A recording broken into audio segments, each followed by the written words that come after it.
السلام علیکم پیارے بچوں، آج میں آپ کو ایک عقل مند غلام کا قصہ سنا رہی ہوں۔ حضرت لقمان رحمۃ اللہ علیہ اپنے زمانے کے بہت بڑے دانا اور مشہور حکیم تھے۔ وہ ایک امیر آدمی کے غلام تھے۔ وہ سر سے پاؤں تک عقل کے پتلے تھے۔ امیر آدمی اپنے غلاموں کو روزانہ اپنے باغ میں میوے چننے کے لیے بھیجتا تھا۔ لقمان بھی ان غلاموں کے ساتھ باغ میں میوے چننے جایا کرتے تھے۔ لقمان کے ساتھی غلام جو میوے جمع کرتے تھے ان میں سے آدھے خود کھا جاتے تھے۔ ایک بار امیر آدمی کو پتہ چل گیا۔ اس نے پوچھا، یہ روزانہ میوے کون کھا جاتا ہے؟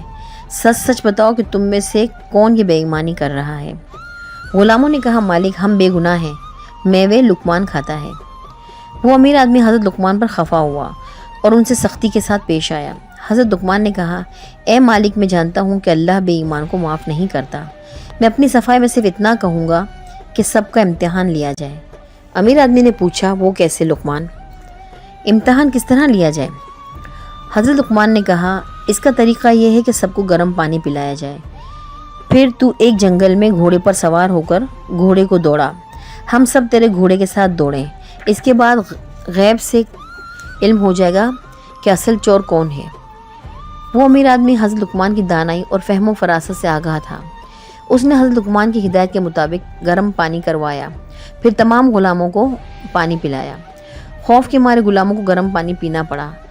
غلام تھے اس لیے انکار کی جرات نہ کر سکتے تھے۔ پانی پلانے کے بعد امیر آدمی اپنے تیز رفتار گھوڑے پر سوار ہو گیا۔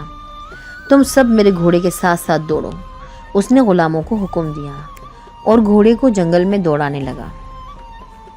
حضرت لقمان اور دوسرے غلام گھوڑے کے ساتھ ساتھ دوڑنے لگے۔ امیر آدمی نے انہیں کافی دور تک دوڑایا۔ اس بھاگ دوڑ سے غلاموں کا جی متلانے لگا اور وہ قے کرنے لگے۔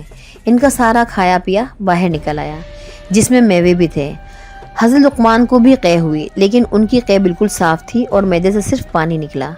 اس طرح حضرت لقمان کی حکمت اور دانائی سے امیر کو اصل بے ایمان میوہ خوروں کا پتہ چل گیا اور حضرت لقمان اس الزام سے بری ہو گئے۔ اس واقعے سے ہمیں یہ سبق ملتا ہے کہ جب اللہ کے ایک بندے حضرت لقمان کی حکمت جھوٹ کا جھوٹ اور سچ کا سچ کر دکھا سکتی ہے، تو اللہ تعالیٰ کی حکمت کھوٹے اور کھرے کو الگ کر دکھانے کے لیے کیا کچھ نہیں کر سکتی۔